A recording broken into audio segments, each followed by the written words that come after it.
नमस्कार अनि हार्दिक स्वागत छ यहाँहरु सम्पूर्णलाई कार्यक्रम साझा सरोकारमा छौं हामी। साझा सरोकार लुम्बिनी मिडिया हबले उत्पादन गर्ने गर्छ। यो कार्यक्रम रूपन्देहीको देवदह टेलिभिजन त्यस्तै गरी लुम्बिनी प्रदेशका विभिन्न रेडियो स्टेशनहरू, हाम्रो आधिकारिक युट्युब च्यानल र फेसबुक पेज मार्फत संसारभर हेर्न र सुन्न सक्नुहुन्छ।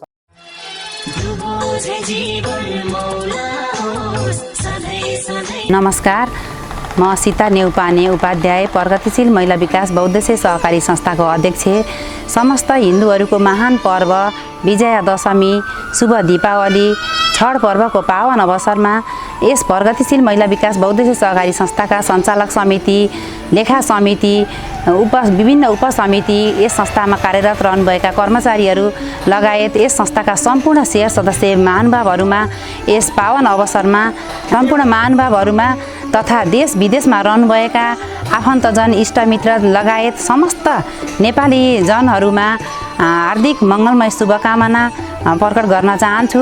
साथै दुर्गा भगवतीको आशीर्वाद सबैलाई लागोस्, सबैलाई दुर्गा भगवतीले रक्षा गरून् भन्ने कामना गर्न चाहन्छु।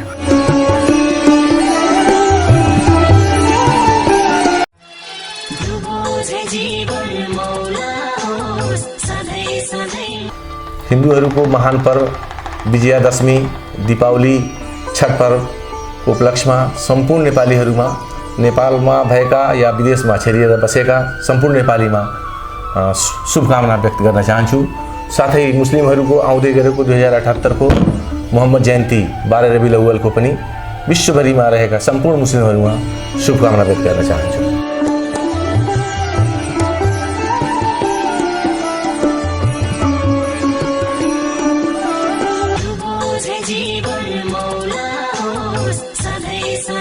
नमस्कार, म जमुना गिरी प्रगतिशील महिला विकास बहुउद्देश्य सहकारी संस्थाको व्यवस्थापक। यो 2018 सालको शुभ विजय दशमी, शुभ दीपावली, छठ पर्वको उपलक्ष्यमा यस प्रगतिशील महिला विकास बहुउद्देश्य सहकारी संस्थाका सञ्चालक समितिका साथीहरू, लेखा समितिका साथीहरू र विभिन्न हाम्रो पूर्व अध्यक्षज्यूहरू, मेरा सहकर्मी कर्मचारी साथीहरू र आदरणीय शेयर सदस्यहरूमा यो जुन विजय दशमी, शुभ दीपावली र छठ पर्वको उपलक्ष्यमा हार्दिक मङ्गलमय शुभकामना टक्राउन चाहन्छु। साथै देश तथा विदेशमा रहनुहुने सम्पूर्ण आमा दिदी बहिनीहरू, दाजुभाइहरूमा पनि शुभकामना व्यक्त गर्न चाहन्छु। कार्यक्रममा हामी फरक विषयमा कुराकानी, छलफल, विचार विमर्शलाई प्रस्तुत गर्ने गर्छौँ। आज पनि अलिकति फरक विषयमा यहाँहरूमाझ कुराकानीका साथमा उपस्थित भइसकेका छौँ। स्थानीय तहमा निर्वाचन सम्पन्न भएको 4.5 वर्ष पुरा भइसकेको छ। यो अवस्थामा स्थानीय तहले यो 4.5 वर्षलाई कसरी सदुपयोग गरे त, यही विषयमा हामी आज पनि कुराकानी गर्नेछौँ। तिलोत्तमा नगरपालिकाको विषयमा आजको कुराकानी यहाँहरूमाझ रहनेछ। खास गरी तिलोत्तमा नगरपालिकाले 4.5 वर्षको यो समयलाई कसरी सदुपयोग गर्यो, यही विषयमा आज हामी कार्यक्रममा छलफलमा केन्द्रित हुनेछौँ। त्यसका लागि यति बेला हामीसँग हुनुहुन्छ तिलोत्तमा नगरपालिकाका प्रेस सल्लाहकार बीपी गौतम। बीपी सर, यहाँलाई कार्यक्रममा स्वागत छ। नमस्ते।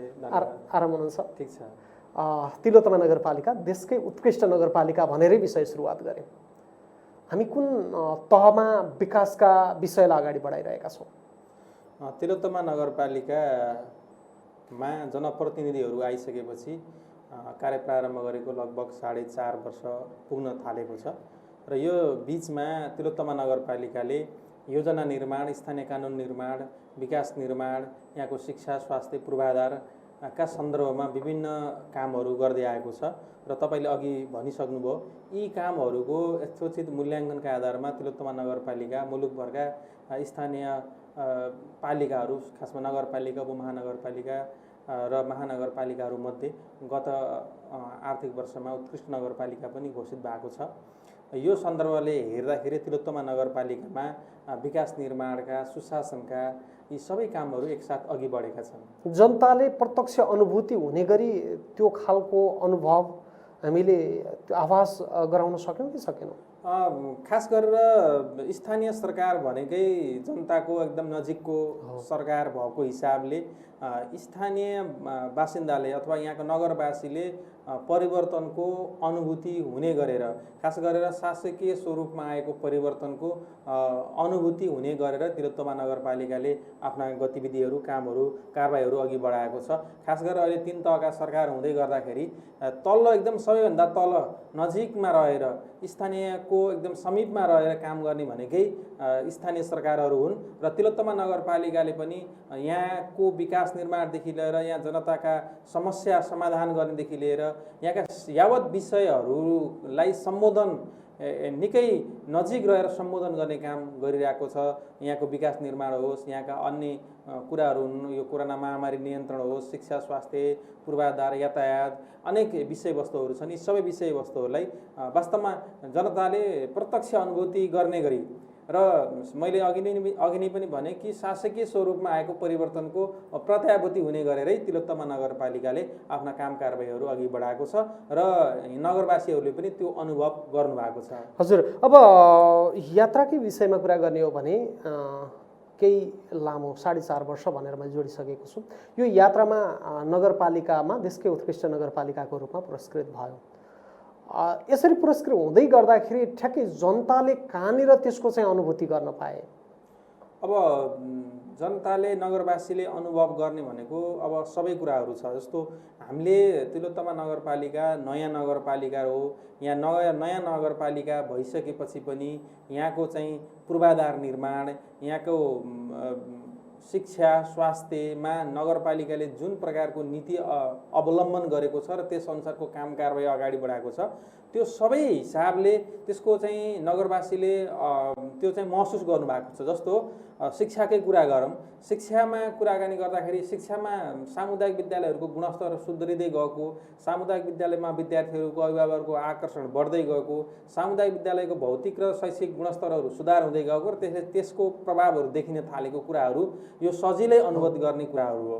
यस्तै गरेर स्वास्थ्यमा पनि त्यस्तै छ। जस्तो स्वास्थ्यमा पनि हरेक वडाहरूमा आफ्नै हरेक वडाका एउटा स्वास्थ्य संस्थाहरू बन्नु, अनि यहाँका स्वास्थ्य संस्थाहरूमा चाहिँ त्यो उनीहरूको सेवा प्रभावकारिता बढ्दै जानु, यो त्यहाँ देखिने कुरा हो। यस्तै कृषि क्षेत्रमा पनि किसानहरूले अनुभूति हुने तरिकाले चाहिँ अनुदानका कार्यक्रमहरूबाट लाभ लिनु, त्यस अनुसारको परामर्श पाउनु, सेवा पाउनु, त्यो पनि यो पनि प्रत्यक्ष नगरवासीले नै अनुभूति गर्न सक्ने विषयहरू हुन्। यी यावत हिसाबले कुराकानी गर्दाखेरि नगरवासीले वास्तवमा नगरपालिका भएको कारणले यो भएको हो अथवा नगरपालिकाले यो गर्यो भन्ने हिसाबले नै उहाँहरूले बुझ्नु भएको छ र त्यो अनुसारको अनुभूति पनि भएको छ। अहिले पहिला जस्तो अवस्था छैन। बाटोघाटो, पुलेसा निर्माण गर्ने सन्दर्भमा पहिला जस्तो अरू स्रोतको लागि अरूतिर ताक्नुपर्ने अवस्था, सानोतिनो बजेटको काम, सानोतिनो पूर्वाधार बनाउनु पर्यो भने नगरपालिका आफैले गर्छ, वडा आफैले गर्छ। यो हिसाबले जनताले निश्चय पनि यो चाहिँ मैले भने पालिका भएको अथवा स्थानीय सरकार भएको अनुभूति गर्नुभएको छ। कतिपय सन्दर्भमा अब ठुला योजनाहरू, ठुला बजेटबाट हुने कामहरू प्रदेश सङ्घीय सरकार मार्फत हुने पर्ने कुराहरू त तफसिलका विषय भए, तर स्थानीय पालिकाले आफ्नो स्रोत साधनले भ्याएसम्म गर्न सक्ने काम गर्नुपर्ने उसको अधिकार क्षेत्रभित्र रहेर त्यो काम गर्दै आएको छ र नगरवासीले त्यसको अनुभूति पनि गर्नुभएको छ। एउटा एकदमै विकट क्षेत्रमा, यही ठाउँको विकट क्षेत्रमा रहेको र पहुँचभन्दा अलिकति टाढा रहेको त्यो नागरिकले पनि स्थानीय सरकारबाट त्यो अनुभूति गर्न सकेको अवस्था छ। अवश्य पनि यो हाम्रो 17वटा वडा छन् होइन, 17वटा वडाको यसो प्रकृति हेर्दाखेरि अब उत्तरी बेल्टतिर यसो अलि सहरीकरण तीव्र भइरहेको देखिन्छ, अलि दक्षिणतिर अलिक कम देखिन्छ।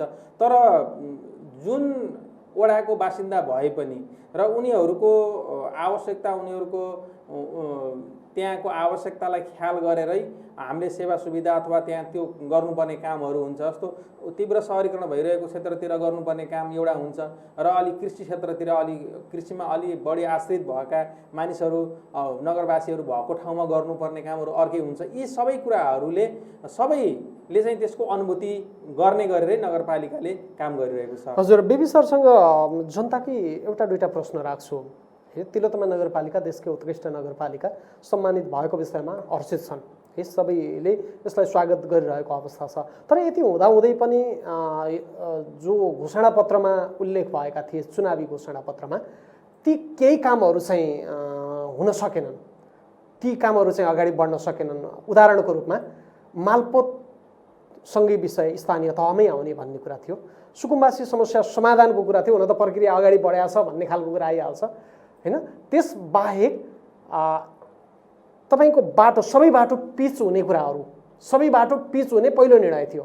5 वर्षमा हाम्रा सबै बाटोहरू चाहिँ तिलोत्तमाका पिच हुनेछन् भन्ने चाहिँ यहाँका जनप्रतिनिधिहरूको पहिलो निर्णय थियो। त्यसमा चाहिँ केही काम त अगाडि बढ्यो, तर हुने सम्भावना केही ठाउँमा चाहिँ देखिएन। यसलाई कसरी लिन सकिन्छ? यो विषयलाई अलिकति प्रश्न पनि पार्नुपर्ने हुन्छ। जस्तो यो सुकुम्बासीको कुरा गरौँ, सुकुम्बासी समस्या समाधान वास्तवमा यो स्थानीय सरकारले मात्रै चाहेर हुने विषय चाहिँ रहेन।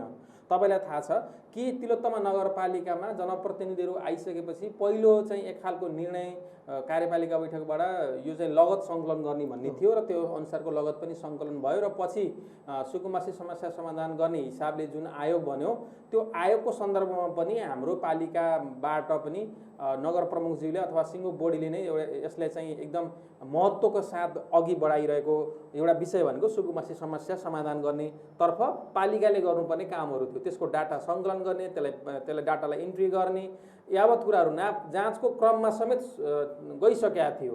यो प्राविधिकहरू चाहिँ राख्ने सबै काम भइसकेका थियो। यो अत्यन्तै यो चाहिँ महत्त्व दिएको विषय थियो। तर सङ्घीय सरकारले नै सुकुम्बासी समस्या समाधानको हिसाबले जुन आयोग बनाएको थियो त्यो आयोगलाई ब्रेक गरिसकेपछि, त्यसलाई चाहिँ आयोग विघटन गरिसकेपछि त्यो काम प्रभावित भयो। यस हिसाबले मैले भन्न खोजेको के हो भनेदेखि स्थानीय पालिकाले अथवा स्थानीय सरकारको कार्यक्षेत्रभित्र रहेको विषय चाहिँ सुकुम्बासी समस्याका समाधानका लागि गर्नुपर्ने चाहिँ नगरपालिकाले गरेको हो। तर पूर्जा दिने सवालमा अथवा त्यो सबै सवालमा चाहिँ सङ्घीय र प्रदेश सरकारको पनि समन्वय हुनुपर्ने र प्रदेश र सरकार र सङ्घीय सरकारले पनि यसको विषयमा चाहिँ निर्णय गर्नुपर्ने हिसाबले यो स्थानीय पालिकाले मात्रै चाहेर यो समस्या समाधान अथवा सुकुम्बासीले नै पूर्जा पाउने अवस्था चाहिँ अहिलेसम्म नआएको हो। तर पालिका आफैले पनि गर्नुपर्ने काम, पालिका आफैले गर्नुपर्ने उसका चाहिँ तपाईँको दायित्वहरू सम्पूर्ण पुरा भएका छन् यो सन्दर्भमा। र मालपोतको सन्दर्भमा पनि यही नै हो। जस्तो मालपोत पनि अब हरेक पालिकामा मालपोत पनि जाने भन्ने सङ्घीय सरकारको चाहिँ नीति हो। तर हाम्रो पालिकामा पनि मालपोतको अफिस राख्नका लागि चाहिँ आवश्यक प्रक्रियाहरू चाहिँ बढेको छ। यसको बारेमा नि चाहिँ प्रक्रिया अघि बढेको छ। तर सम्पूर्ण निर्णय गर्ने सम्पूर्ण अधिकार चाहिँ स्थानीय पालिकाको नभएको भएर नगरपालिकाले कतिपय कुराहरू चाहेर पनि गर्न नसकेको अवस्था छ। यसलाई चाहिँ नगरवासीले यो रूपमा बुझ्नुहुन्छ भन्ने मलाई लाग्छ। अर्को चाहिँ यो कालो पत्रेको सन्दर्भमा के छ भन्दाखेरि नगर प्रमुखजीले पदभार ग्रहण गर्ने बेलामा नगरका बाटाहरूलाई चाहिँ तपाईँको उच्च स्तरको ग्राभल गर्ने र ग्राभल भइसकेको एकदम राम्रो खालको बाटालाई कालो पत्र गर्ने भन्ने सन्दर्भको कुरा हो। यो भनेको अहिले पनि तिलोत्तमा नगरपालिका मैले अघि नै पनि सकेको छु कि यो नयाँ नगरपालिका हो। हामी नगरपालिकामा गएको 5-7 वर्ष बल्ल हुँदैछ र एउटा चाहिँ पहिलो जनप्रतिनिधिहरूले काम गरेको यो पहिलो अवसर पनि हो। यसर्थ अब सबै नगरपालिका भित्रका सम्पूर्ण बाटाहरू अब तिनी गल्लीका बाटाहरू समेत पिच हुन्छन् भन्ने भन्दा पनि यहाँ भएका प्रमुख सडकहरू चाहिँ अहिले पनि कालोपत्रेकै चरणमा छन्। कतिपयहरू भइसकेका छन् र कोही मर्मत सम्मरमा छन् र यो चाहिँ तपाईँको यो आर्थिक वर्षमा पनि नगरपालिकाले असाध्यै पुराना जीर्ण बाटाहरूलाई मर्मत सम्मार गर्ने, कालोपत्रे गर्ने भनेर चाहिँ आफ्नो प्राथमिकतामा राखेको छ। यसर्थ यो कुरा चाहिँ यो कालोपत्रेको सन्दर्भमा भयो र कतिपय सडकहरूलाई स्तरीय खालको ग्राभेल गर्ने र हरेक बासिन्दाहरू आफ्नो घरमा पुग्दाखेरि चाहिँ हिलो बाटोमा चाहिँ नपरुन् भन्ने हिसाबले अहिले हामी दसैँ लागिरहेको छ। अहिले पनि हाम्रा जनप्रतिनिधिहरू खोलामा बसेर टिप्परबा मार्फत हरेक वडाहरूमा यो नदीजन्य पदार्थहरू पुर्याउने काममा लागिरहनु भएको छ। यसको आशय के हो भनेदेखि चाहिँ उच्च स्तरको ग्राभलिङ गर्ने काम, खाल्टाखुल्टी पुर्ने काम यो समेत अहिले पनि आजको दिनमा पनि चलिरहेको छ। नगरपालिकाले अहिले अत्यन्तै महत्त्व दिएको छ र कतिपय सन्दर्भमा के भन्दाखेरि कतिपय जनताको आवश्यकताहरू असाध्यै बढी छन्। किन पिच गर्न पर्ने ठाउँहरू धेरै छन्, नयाँ बाटाहरू छन्। तिलोत्तमा नगरपालिकामा नयाँ बस्तीहरू तीव्र रूपमा विकास भइरहेको छ। त्यो हिसाबले सम्पूर्ण एकैपटक पिचै सबै होलान् नहोलान् त्यो तफसिलका विषय भयो। तर प्रमुख सडकहरू जो चाहिँ अधिकांश मान्छेहरूले हिँड्छन् ती सडकहरूलाई प्रमुख सडकहरू र पहिला पिच भइसकेका सडकहरूलाई त्यसलाई चाहिँ राम्रो तरिकाले पिचै अवस्थामा राख्ने र नयाँ सडकहरूको सन्दर्भमा चाहिँ स्तरीय ग्राभेल गर्ने, स्तर उन्नति गर्ने र तिनीहरूलाई त्यो चरणसम्म पुर्याउने, पिचको चरणसम्म पुर्याउने काममा नीतिगत रूपमा नगरपालिकाले काम गरिरहेको छ। र मैले भनिरहेँ अहिले पनि अब यो सकेसम्म दसैँभन्दा अगाडि नै हरेक वडाका तिनी खाल्टाखुल्टी पुर्ने भनेर काम भइरहेको छ र हरेक वडामा 100 टिप्पर नदिने पदार्थहरू पहिलो चरणमा लैजाने गरी काम भइरहेको छ। यसर्थ भनेको जनताका काम चाहिँ भएको छन्, जनताका काम चाहिँ भएको छन्। जस्तो हामी चाहिँ हिजो जनाएको प्रतिबद्धता अनुसारका कामहरू भएका छन्, तर कतिपय मैले अघि नै पनि भने कतिपय कुराहरू कस्तो छ भन्दाखेरि नगरपालिकाको एक्लो बजेटले मात्रै नहुने कुराहरू छन्। त्यो चाहिँ हामीले चाहिँ स्वीकार गर्नुपर्ने हुन्छ। नगरपालिकाले पहल गरिरहेको तर नगरपालिकाको बजेटले पनि ठेक्न नसक्ने आयोजनाहरू परियोजनाहरू जस्तो बाटाकै कुराहरूमा चाहिँ सङ्घीय र प्रदेश सरकारले पनि त्यसमा चाहिँ सहयोग गर्ने, उहाँ सङ्घीय र प्रदेश सरकारका योजनाहरू कार्यान्वयन हुँदाखेरि त्यो देखिने अवस्था आउँछ। हाम्रो पालिकाका सन्दर्भमा अहिले कतिपय लाभा बाटाहरू छन्, त्यहाँ करोडौँ बजेट लाग्छ। त्यो करोडौँ बजेटमा चाहिँ नगरपालिका एक्लैले चाहिँ स्रोतले नभ्याउन सक्छ। त्यस्तोमा चाहिँ प्रदेश र सङ्घीय सरकारबाट सहयोगको अपेक्षा गरेको छ र नगरपालिकाले त्यसका लागि चाहिँ पहल गरिरहेको छ। सङ्घीय सरकारलाई, प्रदेश सरकारलाई हाम्रो बाटाहरूको बारेमा जानकारी गराउने, त्यसको डिपिआरको बारेमा उहाँहरूलाई जानकारी गराएर त्यसको बजेटको सुनिश्चितता गर्न पहल गर्ने यावत कुराहरू गरेको छ। यसर्थ नगरपालिकाको आफ्नो स्रोत र साधनले भ्याउने तरिकाले यी सबै विषयहरूलाई हिजो जनाइएका प्रतिबद्धताहरूलाई पुरा गर्ने सन्दर्भमा तिलोत्तमा नगरपालिका र यहाँका जनप्रतिनिधिहरू प्रतिबद्धताका साथ लाग्नु भएको छ। फेरि पनि अर्को एउटा प्रश्न तपाईँको, अब जनताका आएका प्रश्नहरूलाई मैले जोडेँ। अभियान सुरु गर्यो, अभियान एउटा तहमा पुग्यो, उत्कर्ष जनतामा पनि आयो, तर त्यस पछाडि चाहिँ अभियान करिब फेरि पनि पुरानै अवस्थामा जानुपर्ने अवस्था चाहिँ आयो। एउटा उदाहरणको लागि खुल्ला प्लास्टिक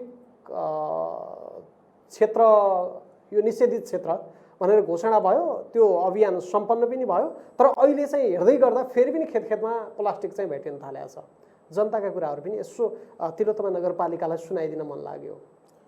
यो कतिपय अभियानहरू चल्छन् र त्यो अभियान निरन्तर चल्ने भन्दा नि त्यसले चाहिँ त्यसको प्रभावको रूपमा कतिपय कुरालाई बुझ्नुपर्ने हुन्छ। जस्तो खुला शून्य पोलिथिन अभियान जुन चलाइयो र तिलोत्तमा नगरपालिका पूर्ण सरसफाइ उन्मुख नगरपालिका पनि घोषणा भयो।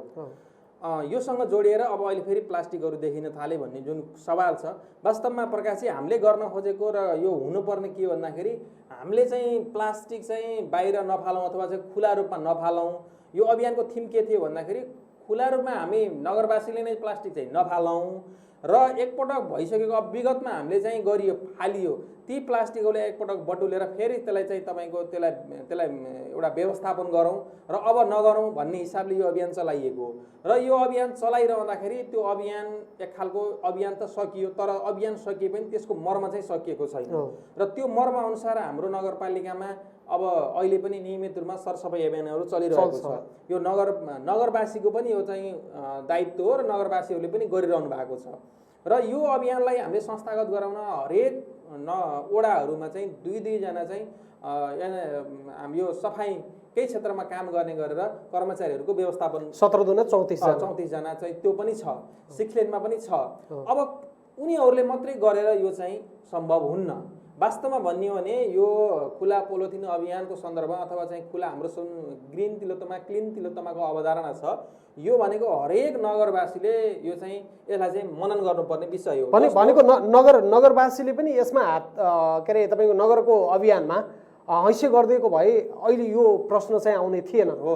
जस्तो मैले तपाईँलाई भन्छु, यो कतिसम्म हामी चाहिँ अब भयौँ, अब अर्काले गर्देला भन्ने भयो भन्दाखेरि एकजना मान्छेले बिस्कुट खान्छ अथवा चाहिँ एउटा चाहिँ यो गुट्खा खान्छ अनि खायो अनि उसले चाहिँ तपाईँको प्लास्टिक फालिदियो होइन, प्लास्टिक ऊ खान्छ फालिदिन्छ, मानिलिउँ उसले फालेको प्लास्टिक त्यो अथवा उसले फालेको गुट्खाको खोल अथवा उसको यो चाउजाको खोल त्यो तपाईँको बटुलेर फेरि व्यवस्थापन गर्न नगरपालिकाले एउटा कर्मचारीको व्यवस्था गर्दै जस्तो उसले एउटा मान्छेको पछाडि ल्याइदिए जस्तो त्यस्तो तरिकाले गरेर नि तपाईँको यो अभियान सफल असफल भनेर हामीले भन्नुहुन्न। त्यो भनेको त चेतनासँग जोडिएको विषय हो। नगरपालिकाले डस्टबिन राखेको छ अथवा टोल विकास संस्थाले त्यत्रो मेहनत गरेर टोलमा डस्टबिन राख्नु भएको छ, कति मेहनत गर्नुपर्छ विकास ठ्याक्कै संस्थाहरूले। विषयमा आइहाल्यो होइन? तपाईँको सचेतना जगाउने कुरामा चाहिँ अब नगरपालिका लाग्नुपर्ने त देखिएछ हो। फेरि पनि। अब त्यो डस्टबिनको व्यवस्था गरिदिनु भएको अनि हाम्रो नगरपालिकाले के भनेको छ भन्दाखेरि my pocket my first dustbin होइन, मेरो खल्ती नै मेरो पहिलो डस्टबिन हो।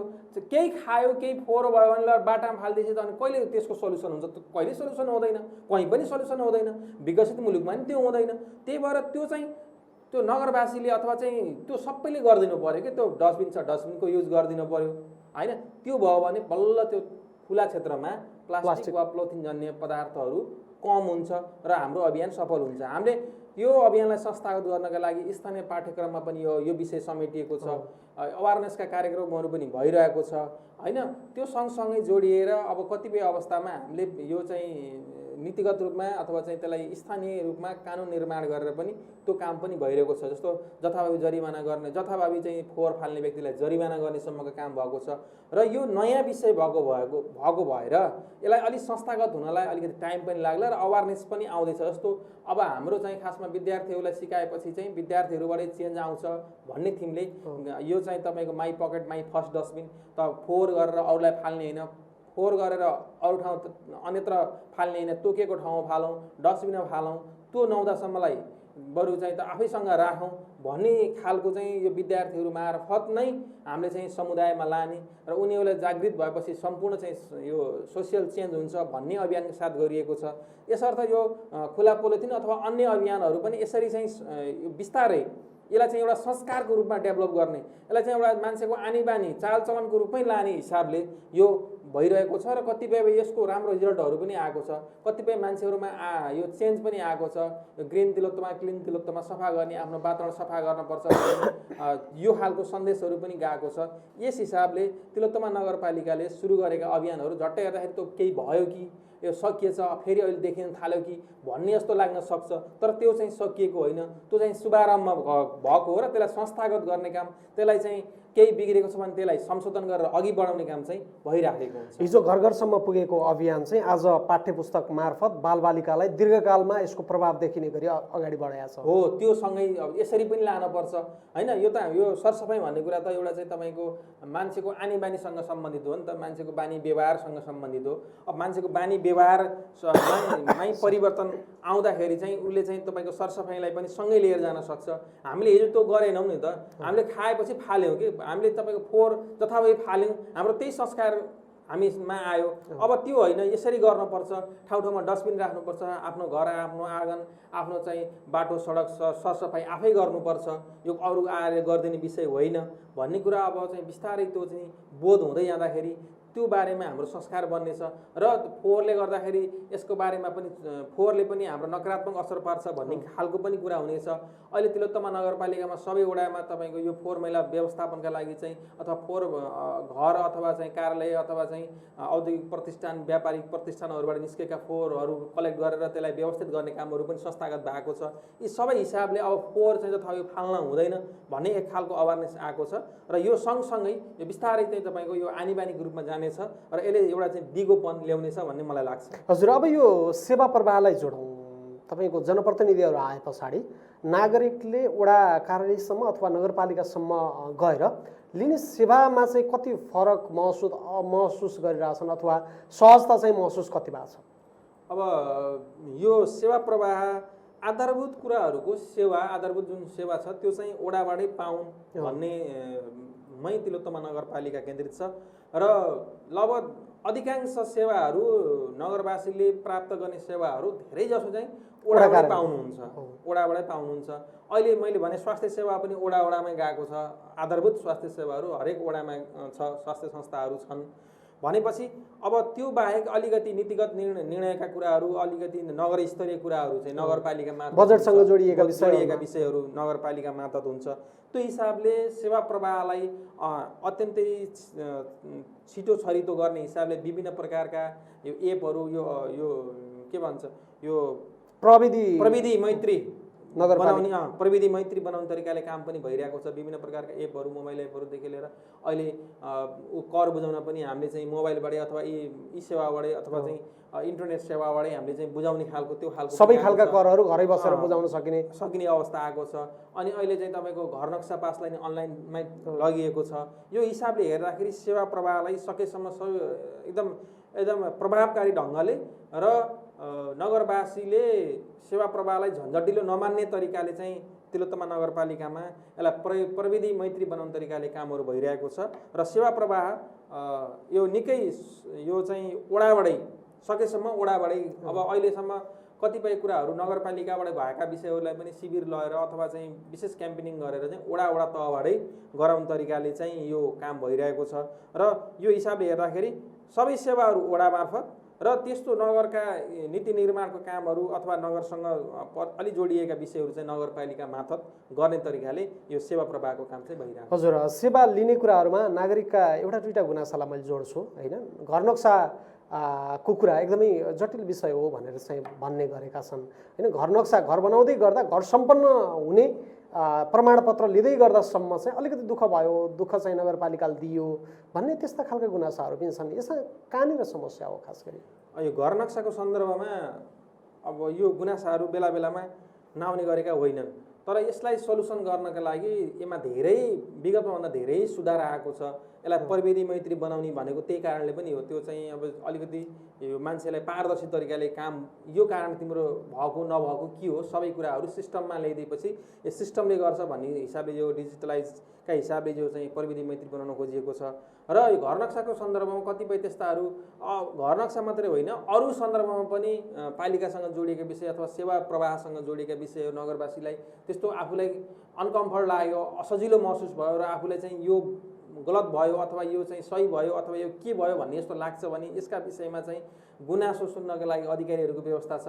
स्थानीय स्वयं जनप्रतिनिधिहरू हुनुहुन्छ होइन, उहाँहरूसँग भन्नु पर्यो यो विषय यस्तो यसरी आयो, यो किन ढिला भयो अथवा यो के हो। कतिपय कुराहरू कस्तो हुन्छ भन्दाखेरि कतिपय विषयहरू हामीले चाहिँ सबै नबुझेको, प्राविधिक हिसाबले नबुझेको, हामीलाई उस्तै लाग्ने खालको हुन्छ, तर टेक्निकल्ली त्यो नमिलेको विषय पनि हुनसक्छ। त्यो विषयमा पनि स्वयं सेवाग्राही चाहिँ विश्वस्त भयो, उसले चाहिँ बुझ्यो कि यो कारणले भयो यो कारणले भएन भन्ने कुरा बुझ्यो भने मान्छेलाई के हुन्छ भन्दाखेरि मैले यो ठिक गरेँ अथवा यो यस कारण यो भयो भन्ने जस्टिफाई हुन्छ। हो, त्यो बुझाउने कुरा अलिकति मैले जोडिहालेँ बेपी सर। जस्तो बुझाउने कुरा अलिकति कम भयो कि जस्तो यति के अरे जमिनमा घर बनाइसक्नु पर्ने, घरको अगाडि बिरुवा लगाइसक्नु पर्ने, अनि त्यस पछाडि रङ चाहिँ यो कलरको लगाइसक्नु के अरे पर्ने भन्ने खालको नगरपालिकाको नीतिगत त्यो खालको निर्णयले केही सर्वसाधारणहरू अलिकति यो विषयमा आतंकित भएका हुन् कि भन्ने जस्तो पनि देखिन्छ। यसलाई बुझाउन सक्नु त पर्ने थियो। यो सबैभन्दा के हुन्छ भन्दाखेरि घरको नक्साको काम हुनुभन्दा पहिला नै नक्सा पास प्रक्रियामै त्यहाँ एउटा बुकलेट हुन्छ, एउटा हाम्रो चाहिँ नि के गर्नुपर्ने, के छोड्न पर्ने, के गर्नुपर्ने भन्छ। यो घर धनीले अब जसले बनाउन थालेको उसले पहिला त्यो स्टडी गऱ्यो भने त्यो सहजतिर जान्छ। अब त्यो स्टडी भएन अथवा चाहिँ त्यो अक्सर त्यो चाहिँ कन्सल्टेन्सीहरू जसले नक्सा गराउँछन् उनीहरूले नै त्यो बुझाउन पर्ने हो। त्यो उसले कर्मचारीले भन्दा पनि पहिल्यै उनीहरूले बुझाइदिँदाखेरि सबै खालको यो खालको हुन्छ भनेर बुझाइदिँदाखेरि चाहिँ सहज हुने हो। त्यो पनि अलि बुझाइदिएको मैले पाउँदिनँ। र कर्मचारीमा पनि अब त्यो खालको ठ्याक्कै कर्मचारीहरूले पनि बुझाइदिने, यो सबै हिसाबले टेक्निकली बुझाइदिने र अनि चाहिँ बुझ्ने मान्छेले पनि आफ्नो रुचि राख्ने अथवा यो बुकलेट हुन्छ पढ्ने नीति के छ नगरपालिकाको, त्यहाँ बनाउनु भनेको छ के छ भनेर घर निर्माण थाल्नुभन्दा पहिला नै यसको बारेमा छिनोफानो गरेर त्यो अनुसारको ज्ञान लिएर गर्न थालेको भए अलिक सजिलो हुन्छ। अब कतिपयको कुराहरू कस्तो हुन्छ भन्दाखेरि सबै अरूको भर परिन्छ कि सबै अरूको भर परेपछि के हुन्छ भन्दाखेरि फेरि के यो चाहिँ विषय चाहिँ गाह्रो जस्तो यो यसो हुन्थ्यो अब यो यसो भयो भन्ने हिसाबले चाहिँ यो अलिकति समस्याहरू उल्झनहरू, किन भन्दाखेरि आफूले थाहा भएन भने त अर्काले भनेको सहीलाई पनि हामीले चाहिँ गलतै भन्छौँ नि होइन। त्यही भएर आफूले जानकारी राख्न पर्यो। त्यो जानकारी यदि छैन, यदि आफूलाई त्यस्तो लागेको हो र यो चाहिँ यो विषयमा ठिक भएन भन्ने लागेको हो र त्यस्तो केही छ भने बुझ्नलाई जनप्रतिनिधिहरू हुनुहुन्छ, नगरपालिकामा त्यससँग सम्बन्धित शाखाका साथीहरू हुनुहुन्छ, त्यहाँ कर्मचारीहरू हुनुहुन्छ, उहाँहरूसँग बुझ्ने र त्यहाँ गुनासो सुन्ने अधिकारी पनि हुनुहुन्छ। त्यस्तो आफूलाई लाग्यो भने त गर्नु पर्यो नि त होइन। आफूलाई यो समस्या यहाँनिर हो यो होइन भने जस्तो लाग्यो भने त गर्नु पर्यो। त्यो खालको च्यानलबाट गरेर आफ्नो चाहिँ यो हरेक खालका समस्याहरू घर नक्साको मात्रै होइन सेवा प्रवाहका अन्य सन्दर्भमाहरूमा पनि त्यो चाहिँ नगरवासीहरूले गर्नुपर्छ भन्ने मलाई लाग्छ। सबै काम गर्दै गर्दा आफूले सोचे जस्तो सजिलो चाहिँ नहुन सक्छ। जनप्रतिनिधिहरू हुनुहुन्छ, गुनासो सुन्ने अधिकारीहरू हुनुहुन्छ, उहाँहरूसँग गएर भेट्दै गर्दाखेरि सहजता चाहिँ हुन्छ भन्ने हो। अब अन्तिममा पनि छौँ बिपी सर, जस्तो अब हामी 4.5 वर्षलाई करिब 4.5 वर्षलाई केलाइरहेका छौँ। हिजोको घोषणापत्रलाई एकपटक फेरि पनि थोरै फर्काइदिए हुन्थ्यो भन्ने जनतामा पनि छ होइन। हुन त केही समय बाँकी पनि छ काम गर्नलाई। हिजो घोषणापत्रमा आउँदै गरेका र कामको सुरुवात भएका त्यसलाई सम्पन्न गर्न सकिने त्यस्ता खालका योजनाहरू चाहिँ साँच्चीकै यो 5 वर्षको अवधिमा सम्पन्न गर्न सकिने अवस्था रहन्छ? तिलोत्तमा नगरपालिकामा जनप्रतिनिधिहरू आइरहँदाखेरि एक खालको राजनीतिक एउटा दलको तर्फबाट आइरहँदाखेरि एउटा प्रतिबद्धता घोषणापत्रहरू रहे र त्यही घोषणापत्रका आधारमै काम कारबाहीहरू अहिलेसम्म भइरहेका छन्। किन भन्दाखेरि हिजो जुन चुनावमा जनाइएको प्रतिबद्धता हुन् त्यसलाई पुरा गर्ने, अधिकतम पुरा गर्ने चाहिँ जनप्रतिनिधिको काम हो र उनीहरूको कामलाई सपोर्ट गर्ने अब त्यो खालको संरचनाहरू निर्माण गर्ने पालिकाको पनि जिम्मेवारी हो। र त्यस सन्दर्भमा कुराकानी गर्दाखेरि तिलोत्तमा नगरपालिकामा जनप्रतिनिधिहरूले जनाउनु भएको प्रतिबद्धता अनुसार घोषणापत्र अनुसार धेरै कामहरू भएका छन्। कतिपय कुराहरू मैले अघि नै पनि भने अब स्रोत साधनको उपलब्धता नहुँदाखेरि र त्यो चाहिँ सङ्घीय सरकार प्रदेश सरकारसँग पनि नगरपालिकाले चाहिँ आश गर्ने हिसाबले पनि कुनै प्रोजेक्टहरू चाहिँ तपाईँ गराउँदाखेरि बजेटको सुनिश्चितता हुनुपर्छ। बजेटको सुनिश्चितताका हिसाबले कतिपय कुराहरू चाहिँ त्यस्ता नभएका कुराहरूलाई पनि पुरा गराउने तरिकाले जनप्रतिनिधिहरू यहाँको नगर प्रमुख उपप्रमुख लगायतको सिङ्गो टिम लागिरहनु भएको छ र घोषणापत्र अनुसार केही काम चाहिँ भइरहेको छ र घोषणापत्रका अधिकांश कुराहरू पुरा भएका छन्। स्वास्थ्य, शिक्षा, पूर्वाधार, यातायात होइन यी सबै कुराहरूलाई चाहिँ सम्बोधन भएको छ र कतिपय कुराहरूलाई चाहिँ अब यो बाँकी अवधिमा पुरा गर्ने र त्यसका लागि चाहिँ नभएका विषयहरूलाई सङ्घीय सरकार प्रदेश सरकारसँग चाहिँ पहल गर्ने यो हिसाबले तिलोत्तमा नगरपालिकाको जनप्रतिनिधिहरू यहाँको सिङ्गो टिम लागि परेको छ र यो घोषणापत्र अनुसारकै काम हुन्छ र भइरहेको पनि छ। हामी एकदमै अन्त्यमा छौँ।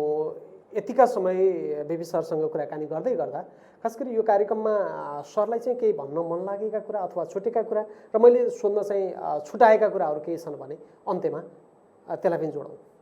त्यस्तो छुटेको कुरा त अब केही रहेन जस्तो लाग्छ।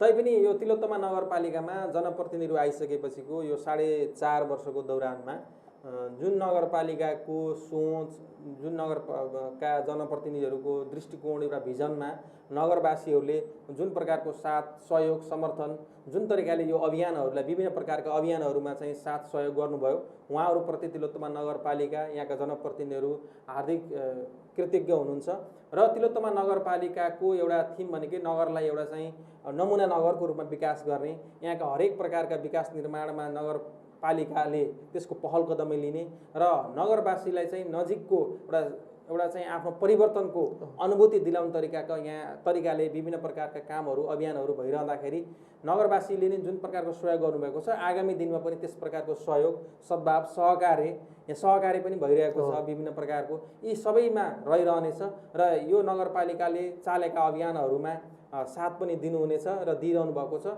र आगामी दिनमा नगरपालिकाले गर्ने कामहरूमा अब विभिन्न अभियानहरूलाई पनि आफ्नै अभियानको रूपमा एउटा लिएर अब त्यसलाई चाहिँ एकदम त्यसको दिगो व्यवस्थापन दिगो एउटा गन्तव्यमा पुर्याउनका लागि चाहिँ सबै नगरवासीले सपोर्ट सहयोग सहकार्य गर्नुहुनेछ भन्ने म यो कुरा राख्न चाहन्छु र नगरपालिकाले यो नगरलाई एउटा आफ्नो एउटा भिजनका साथ एउटा योजनाका साथ दीर्घकालीन अल्पकालीन योजनाका साथ अघि बढाइरहेको छ र यसमा चाहिँ नगरवासीको रचनात्मक सहयोग सधैँ रहन्छ भन्ने म भन्न चाहन्छु र त्यस अनुसारको चाहिँ एउटा सबैको सहकार्यमै यो नगरपालिका बन्ने हो।